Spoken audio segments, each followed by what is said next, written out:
período de Páscoa, o calendário litúrgico nos proporciona a oportunidade de ler, de ouvir e, para aqueles que são pregadores, de pregar sobre textos do Evangelho que vêm do Evangelho conforme João. Nós temos ao longo deste ano, da Trienal C, normalmente leituras do Evangelho tiradas do Evangelho conforme Lucas. E nesse período, então, da Páscoa, vamos ler João, diversos textos do Evangelho conforme João. E nesse dia nós queremos conversar um pouquinho sobre esses textos, sobre a pregação também dos textos de João, olhando depois um pouquinho também a respeito da leitura do livro de Atos dos Apóstolos, que também vai aparecer durante esse período. E para isso nós vamos conversar aqui com meu colega, professor Dr. Wilson Scholz, a respeito deste tempo do ano, deste tempo da Páscoa e particularmente do uso do Evangelho de João e do livro de Atos durante os 7 domingos deste período. Então, eu começaria, Wilson, lembrando que nós sabemos que o Evangelho conforme Lucas é um longo Evangelho, teria material para se pregar ao longo de todo o ano, não haveria nem a necessidade de importar textos de João. E aí fica a pergunta, por que nesse período do ano, no período da Páscoa, se colocou lá textos deste Evangelho, do quarto Evangelho, deixando Lucas um pouquinho de lado, ele vai aparecer novamente lá no dia da Ascensão, mas ao longo dos domingos de Páscoa temos a leitura de João. Tem algum motivo para isso? Essa é uma boa pergunta. A série trienal nos coloca sempre esse tipo de pergunta. Os textos estão ali e não há, pelo menos que eu saiba, um livro que diga assim, escolhemos os textos por isso ou por aquilo. Mas, de repente, no caso aqui dos textos do Evangelho de João, a gente pode descobrir, talvez, a razão por que eles foram colocados nessa época. Lucas é, de fato, o evangelho mais longo de todos eles. Ele teria textos suficientes para essa época ou para todo o ano. Mas como a série trienal é uma série de 3 anos, mas privilegia ou leva em conta os 4 evangelhos, o Evangelho de João é lido ao longo dos 3 anos. Tanto assim que quando se chega ao final de 3 anos, a gente leu os 4 evangelhos. Só que João é lido um pouquinho num ano, mais um pouco no ano seguinte, no terceiro ano mais um pouco. João é forte na questão da cristologia, ou seja, a pessoa de Cristo. Quem é, na verdade, esse Cristo? Esse é um ponto importante dentro desse evangelho. E por isso ele certamente foi escolhido, mas existe, ao meu ver, mais uma razão. Em João aparecem os discursos de despedida de Jesus. A gente sabe, o relato de Atos nos diz isso, que Jesus se manifestou a seus discípulos durante 40 dias e que ele falava das coisas relacionadas com o reino de Deus. Mas o que ele falou com eles durante esses 40 dias, que são exatamente, ou durante os 50 dias, mais propriamente 40, mas, digamos assim, nos 50 dias pós-Páscoa. O livro de Atos não nos diz isso. Mas João tem falas, o discurso de despedida de Jesus. Então, como não temos nada registrado no livro de Atos, e como é um período de despedida, o que Jesus deixou, o que Jesus falou antes de voltar para o seu Pai? Isso o Evangelho de João nos supre. E por isso, exatamente, especialmente a partir de certo momento, nesse período de Páscoa, são as leituras de João, especialmente desse período, dessa seção do Evangelho, mais especificamente os capítulos 16 e 17. Poderíamos incluir o 14 e o 15, mas provavelmente aparecem num outro ano da série trienal. Pois é, olhando aí os textos para esses 6 domingos, do 2º até o 7º domingo de Páscoa, exatamente os textos que vêm do Evangelho de João, nós notamos que começa lá com um texto de João 20, logo depois o capítulo 21, e aí volta para o capítulo 10, João 10, e aí segue nessa ordem canônica, dá para dizer assim, né? Com 2 leituras do capítulo 16. E depois, então, vem o capítulo 17 lá ao final. Tem alguma lógica nessa sequência de escolha de textos?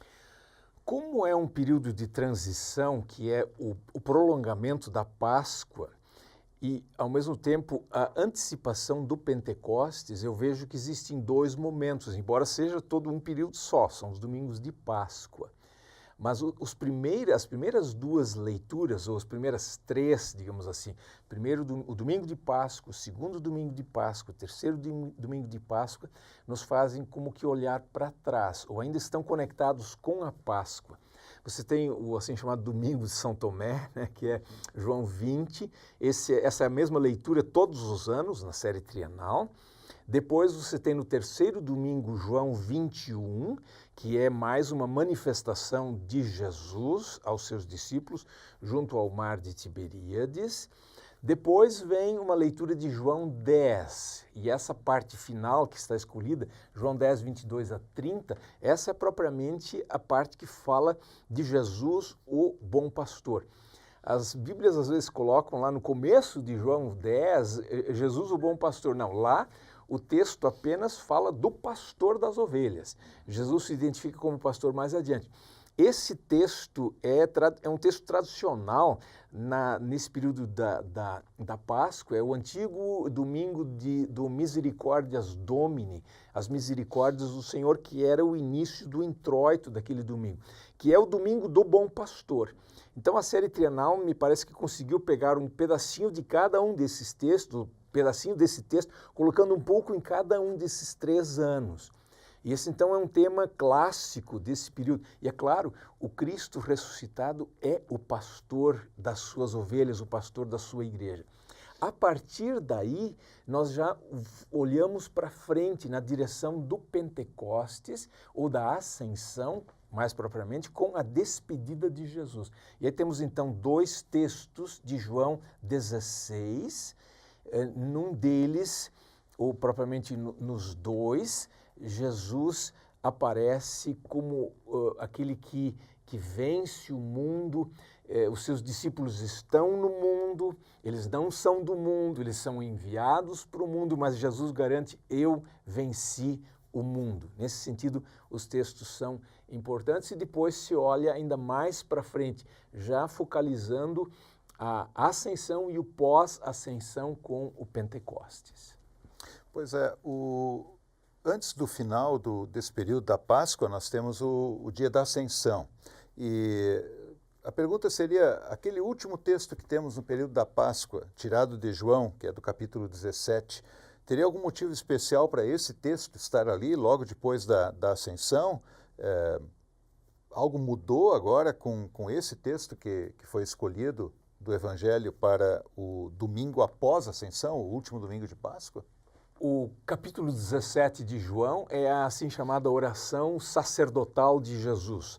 O termo sacerdotal não aparece no texto. Normalmente, quando se faz um título de sessão numa edição da Bíblia, dá-se preferência a uma terminologia que deriva do próprio texto. Aqui nós poderíamos até pensar, poderia se mudar o título, na verdade não se fala de oração sacerdotal, mas às vezes até se fala oração sumo sacerdotal de Jesus, mas é um título tão consagrado que ele acaba ficando. Mas ele nos lembra exatamente a missão ou a ação intercessória de Jesus. Ele volta para o Pai e há outros textos bíblicos que falam que ele está lá a interceder por nós. Qual é a oração que Jesus faz por nós? O que é que ele pede junto ao Pai? Qual é o conteúdo da oração de Jesus? Ele nos deixou a oração para nós fazermos, que é o Pai Nosso. E agora, o que ele pede? Então, queremos saber o que Jesus ora, qual é o pedido que ele faz junto ao Pai? João 17. E interessante, para esse ano, o pedido é exatamente a terceira parte. A gente pode dividir essa oração em 3 partes. No começo, Jesus fala de si e do seu relacionamento com o Pai. Depois, ele pede pelos seus discípulos, e a partir do versículo 20, ele pede por aqueles que virão a crer nele. E aí nós entramos na história. E é interessante que nós somos esses do futuro, aqueles que virão a crer por meio da palavra deles, daqueles primeiros. E é interessante que o texto de Atos escolhido para esse domingo é a escolha de Matias. Ou seja, a gente pode dizer, foi escolhido Matias para ser apóstolo. Depois não vieram mais apóstolos, mas vieram todos aqueles que creram através do testemunho dos apóstolos. Então é uma oração muito significativa. Quer dizer, antes do Pentecostes e depois da Ascensão, um texto de João 17. Ele foi muito bem colocado ali.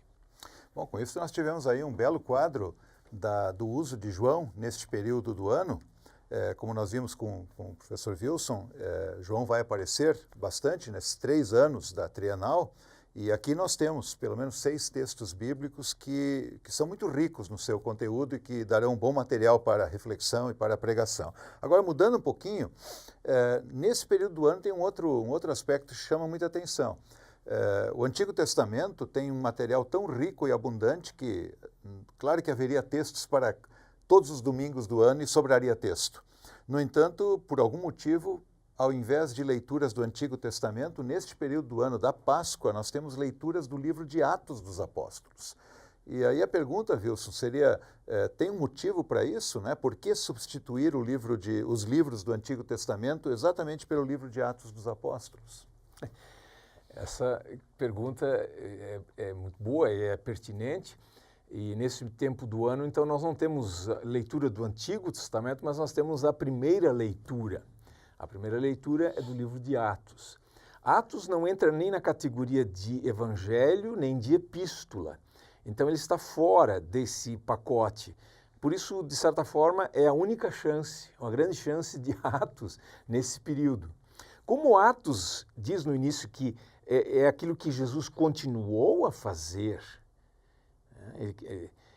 a gente tem a continuação da obra de Cristo, especialmente através do seu Espírito Santo, que ele nos envia da parte do Pai, nesse período. Então, dá para fazer essa conexão também. Por outro, Atos prega com insistência a ressurreição de Cristo. Então, Atos é também um livro de Páscoa.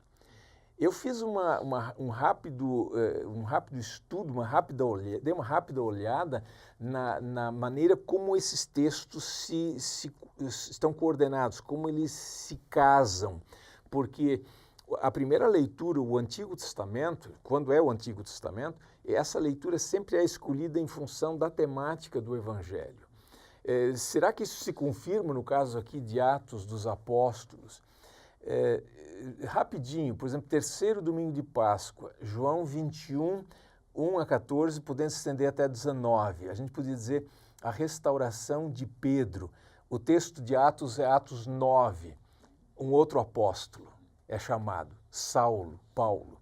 No quarto domingo de Páscoa é João 10, o bom pastor. O texto é Atos 20. O discurso, a fala, o sermão de Paulo para os pastores. Puxa, isso foi escolhido a Deus, isso foi cuidadosamente escolhido. No quinto domingo de Páscoa, nós temos a temática da alegria. O texto de Atos é Atos 11, onde vem o relato de Pedro sobre aquilo que aconteceu lá na casa de Cornélio. Estava todo mundo com um pé à frente e outro atrás, o que é isso, o que é isso. Depois, no final, eles ficaram sem saber o que dizer e ficaram alegres. Essa é a alegria de que Jesus fala que se cumpre ali. No sexto domingo de Páscoa, nós temos João 16, onde Jesus diz: eu venci o mundo. E a história escolhida, o texto de Atos 16, Lídia. Opa! Vencer o mundo também é trazer gente do mundo para dentro da igreja. Essa é uma maneira de vencer o mundo, né? Essa é a vitória de Jesus sobre o mundo, trazendo o mundo para junto de si. Não simplesmente dizendo o mundo que se dane, não, o mundo que venha, faça parte da igreja. E então, no sétimo domingo de Páscoa, como eu já mencionei, a oração de Jesus por aqueles que viriam a crer e, com isso, Atos 1, a escolha de Matias. Às vezes, eu já me expressei assim, não sei se eu posso, né, mas a gente tem quase a impressão de que essa escolha de textos foi tão bem feita que a gente pode dizer só poderia ter sido inspirada, né? Na verdade, às vezes a gente acha assim, não, os textos não têm nada a ver um com o outro, mas quando você começa a olhar, daqui a pouco se insere mais o texto do Salmo, mais o texto da Epístola, que nessa época é Apocalipse, tudo isso, todos esses textos casam. E aí a gente não precisa, como eu gosto de dizer, não há necessidade de ainda pegar mais material de construção lá na loja para construir a pregação. Use o material que já foi descarregado, tem em abundância. Mas às vezes o pregador diz assim, não, isso aqui não serve, vou pegar mais em outro lugar. Não, tudo que já foi posto sobre a mesa para cada domingo é mais do que suficiente para se pregar e pregar com conteúdo e com ênfase no Evangelho, qualquer que seja o texto. Muito bem. Bom, a gente agradece aí ao colega Wilson pela reflexão que ele nos traz e por essa amarração tão bonita entre os textos no período da Páscoa. E a gente tem aí um material riquíssimo, então, para refletir durante esse período extraordinário do ano em que nós vivemos. E sempre chama a atenção, né, Wilson, de que nós não temos domingos depois da Páscoa, mas temos domingos de Páscoa. Quer dizer, isso é uma lembrança de que esses 7 domingos, todos eles têm como temática a vitória de Jesus, a ressurreição de Cristo e como isso alcança a sua igreja e quer alcançar o mundo inteiro. Então, fica aí o desafio para os pregadores, para lerem, refletirem, meditarem tanto sobre o Evangelho de João como sobre o livro de Atos. São boas oportunidades para trabalhar sobre esses textos.